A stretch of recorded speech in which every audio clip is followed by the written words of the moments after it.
Hi, everyone, and welcome to MLS 5331 Leadership Communication. My name is Art Aguirre. You can call me Dr. A, Dr. Art, Arthur. Any of those will work, whatever you feel more comfortable with. This is easily one of my favorite classes to teach in our program. My background is in communication. All three of my degrees from UTEP and UNM are in communication, so I love the fact that I get to bridge both my knowledge in leadership, but also my extended knowledge in communication into this course. This first lecture is just going over the syllabus and kind of the main assignments for the course. So let's go ahead and get started. All my information is here. My office, and I don't have it here, but my office is in Kelly Hall 220. I will be there on Tuesdays and Wednesdays from 2 to 4. And when I'm there, I will also be logged into Zoom. There will be a link on Blackboard that you can find there and use for logging on during my office hours. Just know that those office hours, especially for those of you that work, they're not very convenient. But that said, please don't stop that don't let that stop you from reaching out to me to meet at another time. I can easily move things around. If you need to meet via Zoom or phone call or whatever after you get out for work, I'm more than happy to make those accommodations. So just shoot me an email and let me know. That said, please use my UTEP email when you're trying to reach out to me. I usually try to disable the messaging function on Blackboard just because it's not as easy for me to reply as quickly as it is through email. So that's all my information in terms of my office hours. Now, I've gone over a little bit already the fact that for this course, what we're doing is bridging the gaps between leadership and communication and the essential function of communication when you're in a position of power. There's a big chunk of the semester that we will be focusing on cultivating narrative intelligence.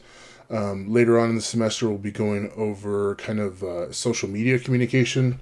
These are the two books that we will be using. We have The Language of Leadership by Denning, and then we have The Engaged Leader by Charlene Lee. This book is the one that we'll be using for the first part of the semester, or the first part of the block, and then we'll be getting into the Lee book. I also have an additional book because, and I'll get into the final assignment later, but in terms of the final assignment, I've been told by some students that it's easier if they have an actual theory to use. Denning and Lee are fantastic texts, but they're a little bit light on theory. They're heavy on like strategies and suggestions on what to do to become a more eloquent and more powerful speaker and leader. But in terms of a theory that you can use, it's a little bit lacking in that. So I found this book by M. Griffin. It's about communication theory. I have it available for free on Blackboard. So those are the three books that we'll be using. We won't have anything assigned out of the Griffin book, but I wanted to make sure you all had access to that one.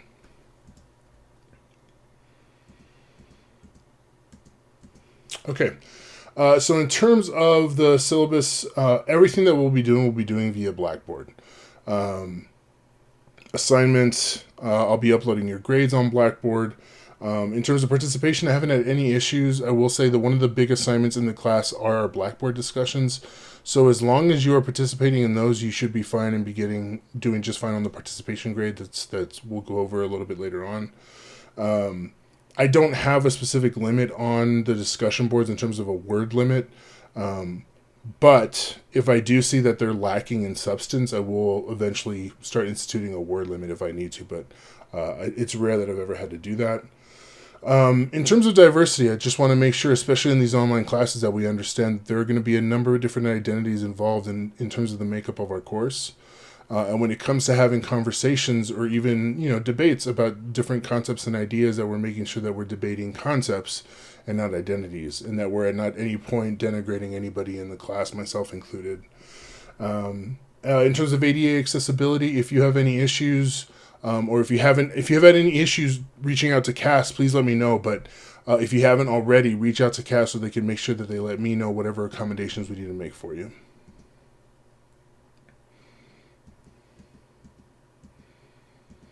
Okay, so typically I don't accept late assignments, but I know with everything that's been going on, I try to make, I want to try to be as accommodating as I can. So as long as you're in good communication with me, we'll be fine. Grade appeals, I have a 24/7 policy, which means you need to wait 24 hours before you start yelling at me. And then after those 24 hours, you have 7 days to reach out to me to talk about your grade. However, my approach to this course is that we are kind of beyond grades. It's a graduate level course. As long as I can see that you are investing in the class, that you're reading through the materials, that you're putting in as much of an effort as you can on your discussion boards and on your assignments, you're going to be fine in this class. I don't want anyone to be stressing out about their grades. The easiest way to lose points is just by not meeting the bare minimum requirements that I'm asking for these assignments. But as long as I see you can putting in an effort, that you're working with your classmates, then you should be good to go. That said, you should not be in any position where you feel like you need to cheat or plagiarize to get through this class. I try to make myself as available to you all as I can. I have a number of different resources on Blackboard to help you with all of the assignments. So please, if you ever feel like you're getting a little bit lost, if you're not getting the grades on your discussion posts that you think that you should be getting, reach out to me, talk to me so we can figure this out and get you back on track. And then expectations for work. Like I said, my expectation is that you're going to be putting in the best possible effort that you can. Doing what you can to make sure you're hitting the requirements of each assignment, doing your due diligence. And that's all I can really ask from you. Now, in terms of the assignments, there's essentially really only 3. The fourth one here is the class participation, which should be an easy 100. And I will let you know, I'm having some issues with my Keynote right now. I don't know why it has those question marks there. I don't know, for whatever reason, it's been giving me a headache, but just pretend like those are little squares. The main brunt of the class, which is used to kind of make up for the in-class portion of this course, are our Blackboard discussions. So you need to make sure that you have your initial post in by Wednesday night, and then you respond to 2 classmates by Sunday night. For the first week of class, because it's starting on a Monday, for the first week, your first original post is due that Friday. The responses are still due by Sunday night. But for every other week, it'll be Wednesdays and Fridays. The new discussion board, new lectures, all of those things will open up on midnight on the Sunday of each week. So I believe the 27th is when week 2 will open up on Blackboard, and you'll have access to that and so forth and so on. So Sunday at midnight. The next assignment is your leadership demonstration. And essentially the way I like describing this is if this was an in-person class, each student would take a week, would select a week, and they would be leading the class that week, whether they want to do a straight up PowerPoint presentation, if they want to combine that with an activity, discussion questions, whatever it is that you want to do, you're responsible for kind of taking over the class for that week. So instead of doing that in class, you'll be doing that via video. So do a recording of yourself, leading class, however you want to do it. Some folks just kind of set up their phone in front of them at the dinner table, and they just kind of go over some of the main points of the chapter. You're welcome to do that. I have some folks who get their family or their friends or their roommates involved and kind of do demonstrations or activities. It is completely and totally up to you on how comfortable you feel doing that. I also don't expect you to be super technologically savvy when it comes to this. If you can just record it on your phone and then upload it to YouTube or whatever video sharing platform you want to use, that's totally fine. Some folks have a little bit more experience kind of doing video editing. It's totally up to you. I'm not judging you based on the quality of the video. I'm judging you on the quality of your content. So yeah, just make sure you're covering whatever it is that you're covering. The big difference also too is you're not having to select one particular week to cover. You have anything from the assigned readings that you can cover in the class. It's completely and totally up to you. I already went over the class participation. The last thing I want to go over is this final paper.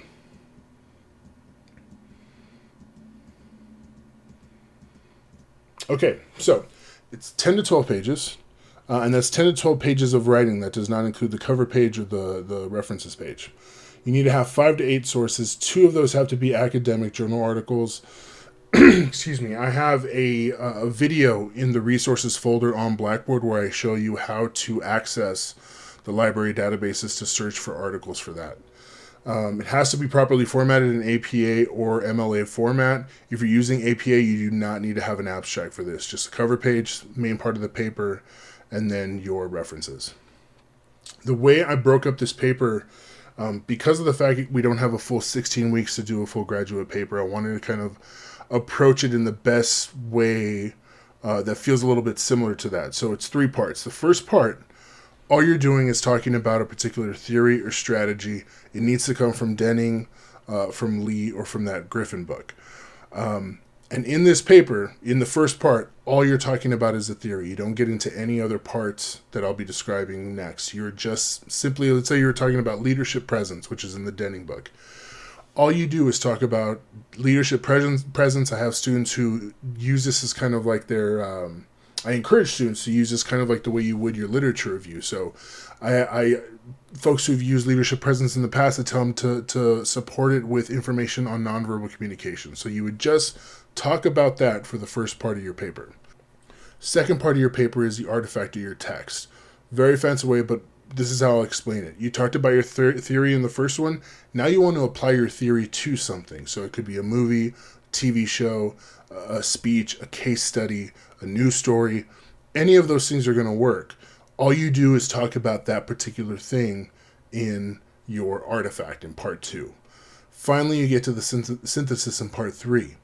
That's when you start actually pulling examples from your artifact and making sense of them using your theory or your strategy. So, for example, let's say we were talking about leadership presence, right? You talk about leadership presence and nonverbal communication in the first part of your paper.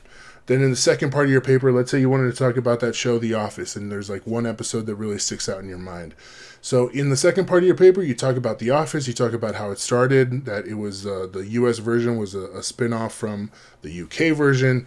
You talk about who some of the main characters are and kind of give a brief synopsis of like, if you had to explain what the Office is in a few sentences, that's what you do right there in part 2.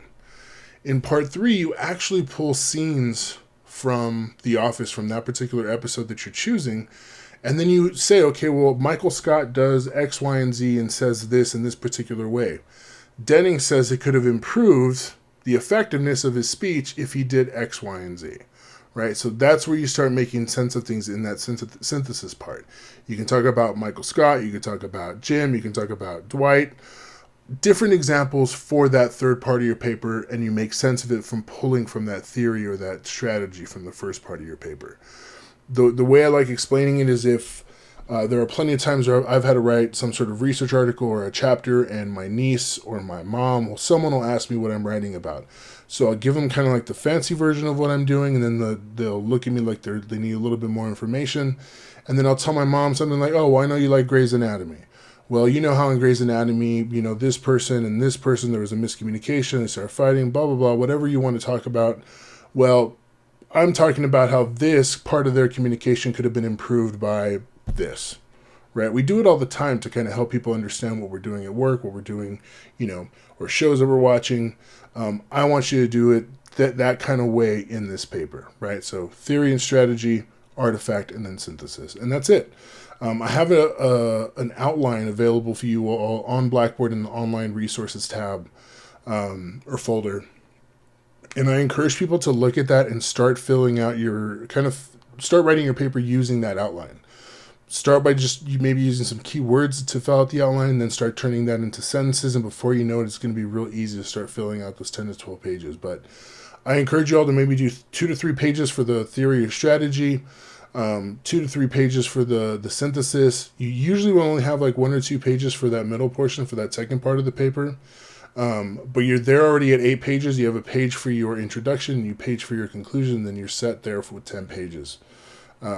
So if you have questions about any of your assignments, you have questions about the final paper, please do not hesitate to reach out. I try to put as many resources as I could on Blackboard. I have some sample papers. I have some sample graduate papers.